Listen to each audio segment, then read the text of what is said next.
You know the story of Adam and Eve in the Garden of Eden, right? I mean, it's one of the most foundational stories in Western culture, a story most of us feel like we know inside and out.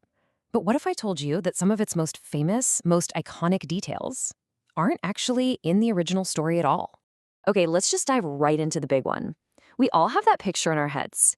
Eve, tempted by a serpent, takes a bite from this perfect, bright red apple. That single image has become the symbol for temptation and sin. But here's the thing. The book of Genesis never, ever mentions an apple. The original text is actually really vague. It just says the fruit of the tree. For centuries, people speculated it might have been a fig, or maybe a grape, or even a pomegranate. So how in the world did the apple become the star of the show?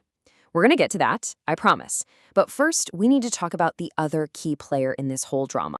Right, the serpent. It's so easy to just write it off as, a talking snake. But in the ancient world where this story comes from, its appearance is absolutely loaded with meaning. This is not just some reptile. It represents something way more sinister. See, for the original audience hearing this story, a serpent wasn't just an animal. It was a famous, well-known symbol for cosmic chaos. It was the adversary, the thing that challenges God's perfect, harmonious creation. So its presence in the garden immediately signals that this story is about a huge cosmic conflict, not just a little disagreement in a park. And this idea wasn't new or unique to Genesis. Not at all. The serpent fits perfectly into this much bigger cultural pattern you see all across the ancient world. You've got the Egyptian serpent Apophis, always trying to swallow the sun. You've got Mesopotamian stories where serpents are these agents of pure destruction. So when this character slithers into Eden, it's not just a crafty animal, it's a living symbol of the force that wants to tear down order and twist the truth. Okay, so we have our deceiver, this ancient symbol of chaos. Now let's get back to the object of its deception, the forbidden fruit. We've already figured out it probably wasn't an apple. So where did that idea even come from? And, more importantly, what did that fruit really represent?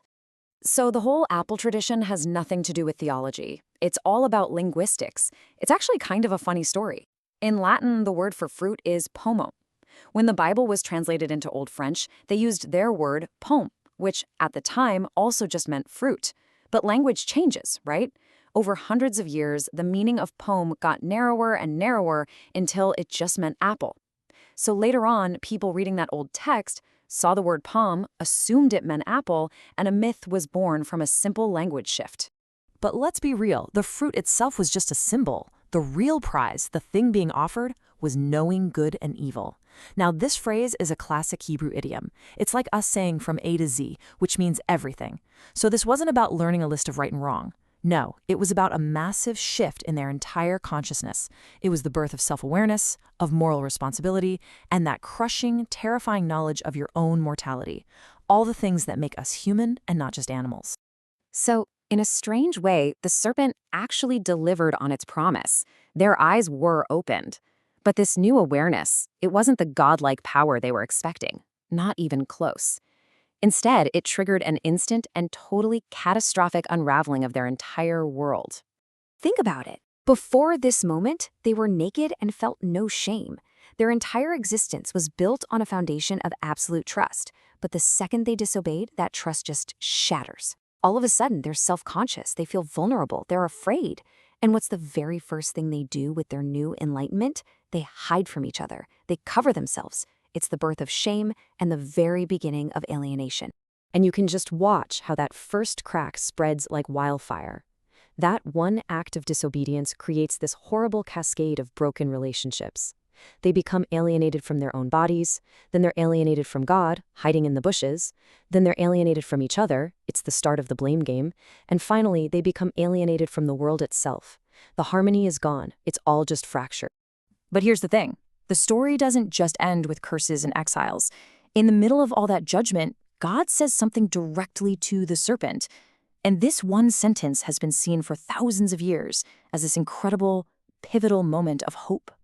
God is speaking right to the serpent here. He declares that there's now going to be this permanent conflict between the forces of chaos, the serpent, and all of humanity, represented by the woman and her children. But it's that last part, that final clause, that contains this absolutely stunning prophecy about how this whole conflict is going to end. This verse is so important that theologians actually have a special name for it, the proto-evangelium. That literally means the first good news. Think about that. Right at the very beginning of the story of humanity's fall, the text plants the very first promise of a solution, a hint that the serpent's victory is not going to be the final word. And just look at the imagery here. It's so specific. The serpent will strike at the heel of humanity's descendant, which is a painful wound for sure, but one you can recover from. But in return, that descendant will deliver a crushing, fatal blow to the serpent's head. It's a prophecy of a victory that will be painful, it will be costly, but in the end, it will be absolutely decisive.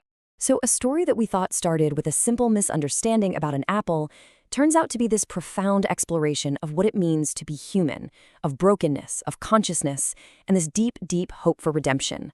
And it really forces us to ask, how do we see this ancient pattern, this conflict between a crushing blow and a bruised heel, playing out in our own lives and in the world all around us today?